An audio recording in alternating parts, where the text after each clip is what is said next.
America and American in the first place. It was a debate about whether the president himself, Barack Obama, was an American. It was a debate about how many immigrants to admit to the country. It was a debate about how much a threat was posed by Muslims living in or traveling to the United States. It was a debate about whether innocent blacks were being systematically victimized by police forces. It was a debate about whether white Americans were being unfairly left behind in an increasingly diverse country. What these issues shared was the centrality of identity. How people felt about these issues depended on which groups they identified with and how they felt about other groups. Of course, group identities have mattered in previous elections, much as they have in American politics overall. But the question is always, which identities come to the fore? In 2016, the important groups were defined by the characteristics that have long divided Americans: race, ethnicity, religion, gender, nationality, and, ultimately, partisanship. What made this election distinctive was how much those identities mattered to voters. During Trump's unexpected rise to the nomination, support for Trump or one of his many rivals was strongly linked to how Republican voters felt about blacks, immigrants, and Muslims, and to how much discrimination Republican voters believed that whites themselves faced. This had not been true in the 2008 or 2012 Republican primaries. These same factors helped voters choose between Trump or Hillary Clinton in the general election.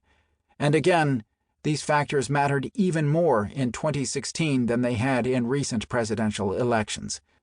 More strikingly still, group identities came to matter even on issues that did not have to be about identity, such as the simple question of whether one was doing okay economically. In short, these identities became the lens through which so much of the campaign was refracted. This book is the story of how that happened and what it means for the future of a nation whose own identity is fundamentally in question. The political power of identity. That identity matters in politics is a truism.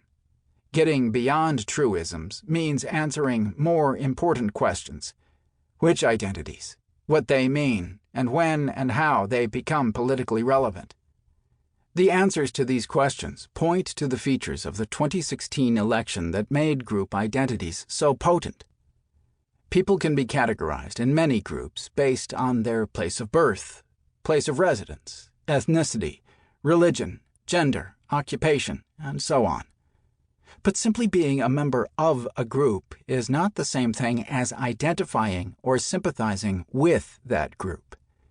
The key is whether people feel a psychological attachment to a group. That attachment binds individuals to the group and helps it develop cohesion and shared values.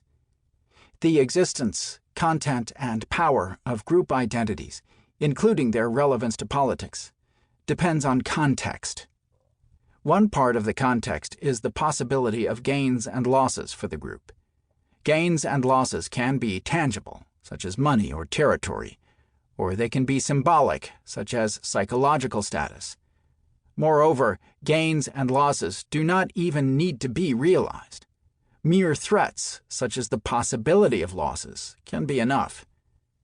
When gains, losses, or threats become salient, group identities develop and strengthen. Groups become more unified and more likely to develop goals and grievances, which are the components of a politicized group consciousness. Another, and arguably even more important element of the context, is political actors. They help articulate the content of a group identity, or what it means to be part of a group. Political actors also identify and sometimes exaggerate or even invent threats to a group. Political actors can then make group identities and attitudes more salient and elevate them as criteria for decision-making. A key question about identity politics is how much it involves not only an attachment to your own group, but also feelings about other groups. Identities can be social, with direct implications.